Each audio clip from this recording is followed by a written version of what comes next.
한밤중 먼저 잠든 남편의 코골이 소리가 갑자기 들리지 않습니다. 방금까지 드르렁거리던 소리가 뚝 아무 소리도 들리지 않습니다. 순간 가슴이 철렁합니다. 서둘러 코 밑에 손가락을 대보고 귀 기울여 봅니다. 5초, 10초가 1시간처럼 느껴지지만 호흡은 느껴지지 않습니다. 여보, 여보. 황급히 불러보지만 여전히 반응이 없습니다. 결국 다급하게 어깨를 흔들어 깨워봅니다. 놀라서 흔드는 손에는 힘이 더 들어갑니다. 그제야 푸아 하고 몰아쉬는 숨소리. 가슴을 쓸어내리지만 뛰는 심장은 진정되지 않습니다. 네 가지만 바꿔도 충분합니다. 100세 4가지입니다. 정작 잠든 당사자는 이런 상황을 모릅니다. 아이러니하죠? 하지만 몸은 잠이 끊기는 순간마다 분명한 신호를 보내고 있습니다. 오늘은 우리가 놓치고 있던 그 신호들을 하나씩 살펴보겠습니다. 끝까지 보시면 오늘 밤 바로 실천할 수 있는 행동 하나까지 가져가실 수 있습니다. 화장실 때문에 깨는 걸까요? 새벽 2시, 3시. 화장실에 다녀와 다시 이불 속으로 들어갑니다. 옆에서 곤히 자는 배우자를 깨울까봐 발끝으로 살금살금 걸어 나갔다가 문을 살며시 닫고 들어오시는 분들 많으시죠? 천장을 보다가 옆으로 돌아눕고 또 반대로 돌아눕고 베개를 다시 고쳐 베어봅니다. 그러다 결국 뜯는 눈으로 창밖이 밝아오는 걸 지켜본 적 있으시죠? 요즘 화장실을 왜 이렇게 자주 가나 몰라. 나이 들면 방광이 약해져서 그런 거라고. 그게 잠 못 드는 이유라고 믿으시죠? 그런데 여러분, 이렇게 한번 생각해 보신 적 있으신가요? 화장실 때문에 깬 걸까요? 아니면 화장실 가기 전에 이미 눈이 떠져 있었던 게 아닐까요? 흔히 화장실 때문에 밤잠을 설치는 분들이 병원에 가면 전립선 비대나 요실금이 원인으로 판명되기도 합니다. 그런데 화장실 다녀온 뒤에도 한참을 뒤척이다 겨우 잠든다면 화장실이 원인이 아니었을 가능성이 큽니다. 이미 얕게 깨어있던 몸이 마침 화장실 신호까지 받아 자리에서 일어난 경우가 있을 수 있거든요. 이런 밤이 며칠 반복되면 이유를 모른 채 그냥 넘기게 되죠. 화장실 가는 횟수가 갑자기 늘었거나 낮에도 유독 자주 가신다면 병원에서 전립선이나 방광 쪽 문제를 확인해 보셔야 합니다. 하지만 검사 결과가 멀쩡한데도 밤마다 깨신다면 얘기가 다릅니다. 진짜 원인은 방광 바깥에서 찾아야 하는 겁니다.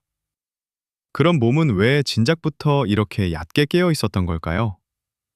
낮에 마신 커피부터 살펴보겠습니다. 점심 식사 뒤 습관처럼 마시는 커피 한 잔. 카페인은 몸에서 빠지는데 생각보다 오래 걸려서 저녁까지 남아 잠을 얕게 만듭니다. 이미 커피의 카페인으로 얕아진 잠 위에 화장실 신호까지 겹치면 2번, 3번 깨는 밤이 됩니다. 그러니 점심 이후엔 입이 허전하시다면 커피 대신 보리차나 결명자차로 바꿔보세요. 카페인만 문제가 아닙니다. 우리가 또 신경 써야 할 것은 햇빛입니다. 낮에 햇빛을 충분히 쬐어야 멜라토닌이라는 호르몬이 저녁에 제때 나옵니다. 뇌 안쪽에서 나오는 물질인데 하는 일이 딱 하나입니다. 지금이 낮인지 밤인지 몸에 알려주고 밤이 되면 몸을 재우는 스위치를 눌러주는 겁니다. 이 스위치가 저녁에 제때 눌려야 몸이 확실히 가라앉아 깊이 잠들 수 있습니다. 문제는 이 호르몬이 낮에 눈으로 받은 햇빛의 양을 보고 저녁에 나올 시각을 정한다는 겁니다. 하루 종일 커튼을 치고 집안에만 계시거나 볕이 드는 곳에 서 계시는 시간이 짧으면 몸이 낮과 밤을 제대로 구분하지 못해 이 스위치가 저녁에 정확히 눌리지 않거든요. 그러면 스위치가 늦게 눌려서 밤에도 잠들지 못하고 작은 자극에도 쉽게 깨는 상태가 되는 겁니다.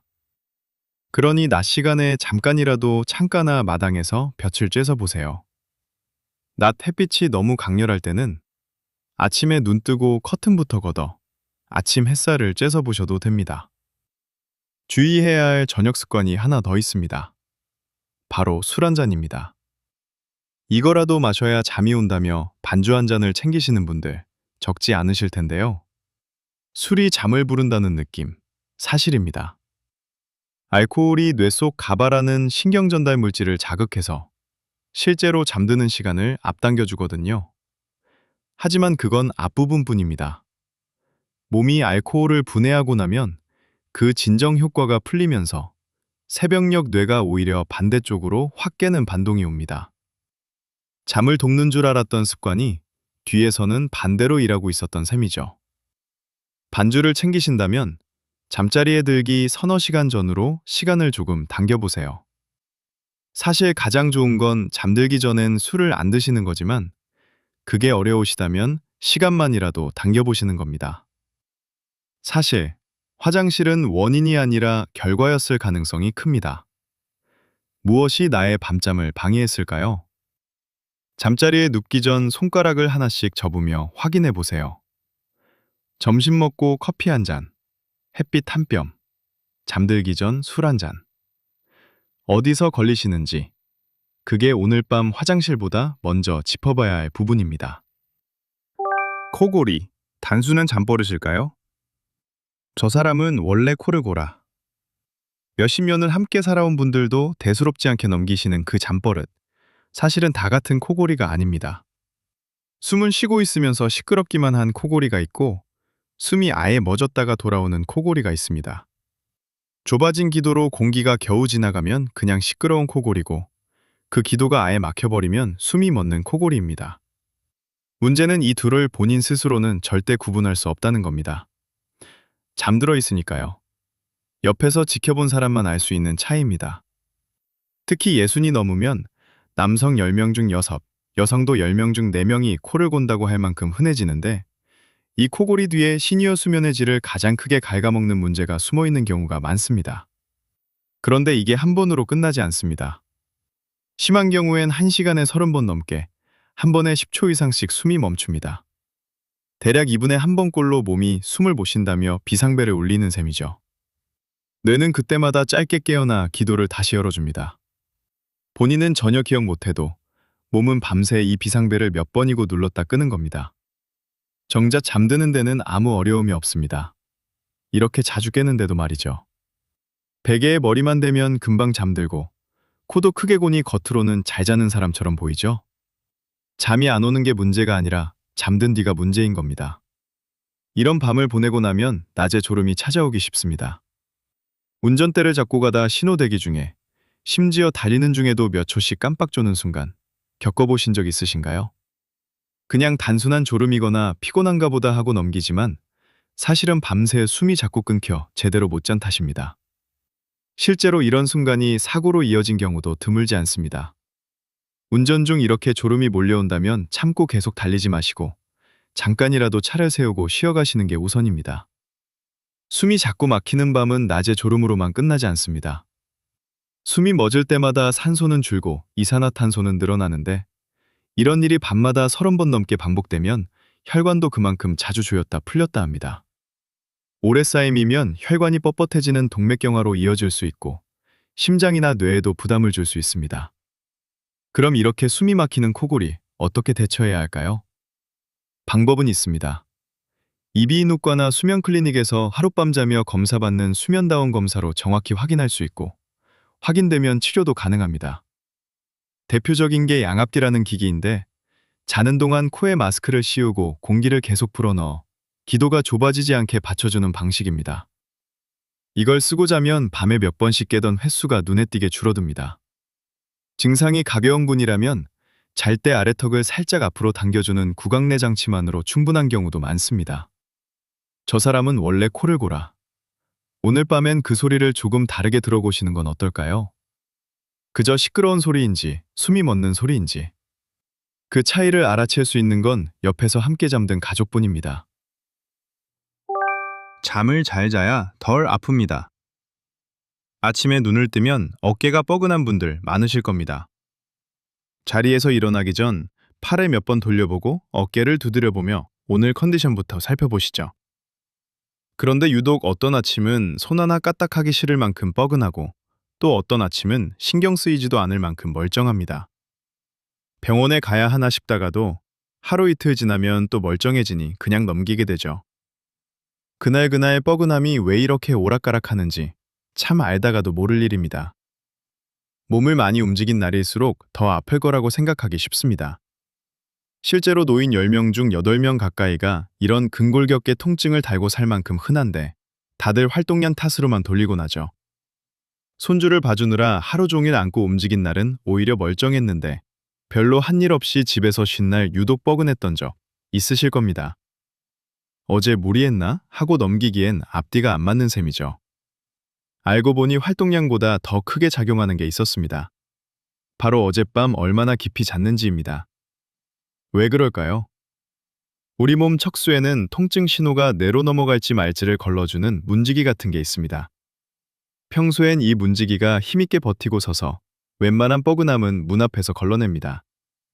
그런데 잠을 못 자면 이 문지기를 움직이는 힘, 바로 도파민이 줄어듭니다. 문지기가 힘을 잃으면 걸러지던 통증 신호가 그대로 넘어오면서 같은 통증도 훨씬 크게 느껴지는 겁니다. 실제로 하룻밤만 못 자도 다음날 온몸이 통증에 더 예민해진다는 연구 결과도 있습니다. 괜찮던 무릎이 괜히 시큰거리고 원래 뻐근하던 어깨는 더욱 싱거리는 시기입니다. 그러니까 오늘 아침 유독 뻐근했던 것도 사실은 어젯밤 이 문지기가 잠깐 힘이 빠졌었다는 신호였던 셈입니다. 그렇다면 우리가 할 수 있는 방법은 있습니다. 깊이 잠든 사이 도파민이 다시 채워지면서 이 문지기도 힘을 되찾습니다. 다만 통증이 갑자기 심해졌거나 예전과 다른 양상이라면 잠 탓으로만 넘기지 말고 병원에서 먼저 확인해 보셔야 합니다. 잠을 잘 자야 덜 아픕니다. 파스를 하나 더 붙이거나 물리치료, 도수치료, 한방치료를 찾아다니는 것보다 오늘 밤 아픈지에 온찜질 한번 하고 일찍 잠자리에 드는 게 더 효과가 클 수 있습니다. 저녁 뉴스만 보면 졸리는데 왜 침대에서는 잠이 안 올까요? 저녁을 먹고 소파에 앉아 뉴스를 봅니다. 어느새 눈이 스르르 감기고 고개가 앞으로 꾸벅 떨어집니다. 아버지 주무세요? 가족이 웃으며 부르는 소리에 놀라 깨어 시계를 보니 밤 9시. 이제 자야겠다 싶어 씻고 이불 속으로 들어갔는데 이번엔 눈이 말똥말똥합니다. 몇 번이나 시계를 확인하며 뒤척이다 겨우 잠들었나 싶었는데 눈을 뜨니 새벽 3시.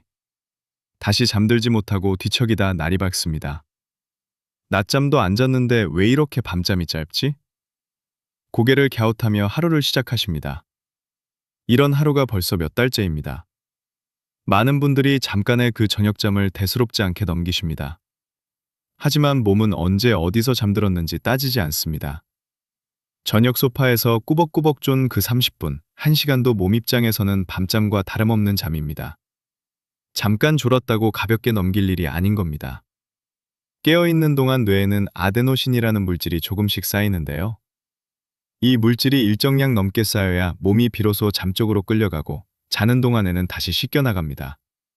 아침에 눈을 뜬 순간부터 쌓이기 시작해서 저녁이 되면 충분히 쌓인 그 양 덕분에 깊이 잠드는 거죠. 그런데 저녁 8, 9시쯤 소파에서 1시간 졸아버리면 그 시간만큼 미리 씻겨나가거든요. 정작 침대에 누웠을 때는 이미 상당량이 빠져나간 뒤라 잠이 잘 안 오거나 오더라도 얕게 자다 새벽에 일찍 깨는 겁니다. 문제는 여기서 끝나지 않습니다. 이렇게 저녁잠을 짧게라도 자고 나면 그날 밤잠을 깊이 못 자서 다음날은 더 피곤하고 그 피곤함 때문에 저녁에 또 소파에서 졸게 되고 그러면 그날 밤도 다시 짧아지는 식으로 돌고 돕니다. 저녁잠과 밤잠이 서로 잠을 빼앗아가는 셈입니다. 저녁 소파잠만 그런 게 아닙니다. 점심 드시고 낮잠을 길게 주무시는 것도 오후 내내 텔레비전 앞에서 꾸벅꾸벅 조는 것도 원리는 똑같습니다. 언제 졸든 그 시간만큼 아데노신이 미리 빠져나가 버립니다. 그러니 저녁 시간에 텔레비전 앞에서 조는 게 습관이 되셨다면 오늘 한번 확인해 보세요. 뉴스를 보다 눈이 감기려 하면 그대로 두지 마시고 자리에서 일어나 창문을 열어 바람을 쐬거나 가볍게 몸을 스트레칭해 보세요. 그 정도만 해도 몰려오던 잠이 한풀 꺾입니다. 그래도 정말 못 견디게 졸리시다면 자리에서 일어나 찬물로 세수를 하거나 가볍게 방 안을 걸어보세요. 어떻게든 평소 잠자리에 드는 시각까지 그 순간만 넘기면 됩니다. 물론 낮 동안 계속 이렇게 졸음이 쏟아진다면 단순히 저녁잠 습관 문제가 아닐 수 있으니 그럴 때는 병원에서 한번 확인해 보시는 게 먼저입니다. 저녁에 몰래 씻겨나간 아데노신만 없어도 밤에는 그만큼 더 확실하게 잠들 수 있습니다. 화장실 때문에 새벽에 깨고 그냥 단순한 코골이 소리라고 생각하고 아픈 통증과 저녁잠은 대수롭지 않게 여겼습니다. 하지만 오늘 살펴본 네 가지 모두 사실은 잠이 얕아졌다는 걸 알려주는 신호였습니다. 이 네 가지를 기억해 두십시오. 첫째, 커피와 햇빛, 술을 점검해 보십시오. 둘째, 오늘 밤엔 코 고는 소리를 다르게 들어보십시오. 셋째, 아플 때는 파스보다 잘 자는 것부터 챙겨보십시오. 넷째, 저녁엔 졸려도 밤 잠자리 시간은 지키십시오. 네 가지를 오늘 밤 다 바꾸려고 하지 않으셔도 됩니다. 지금 가장 쉽게 할 수 있는 것 하나만 골라보십시오. 오늘 하나를 해보고 내일 아침 어젯밤 잠이 어땠는지만 가볍게 돌아보시면 됩니다. 이 영상이 도움이 되셨다면 구독과 좋아요 부탁드립니다. 알림 설정을 해두시고 잠 때문에 고생하는 가족에게도 공유해주세요. 함께 보면 오늘 밤부터 서로를 더 세심히 살필 수 있습니다. 예방은 오늘부터 시작할 수 있습니다. 네 가지만 바꿔도 충분합니다. 백세 네 가지였습니다.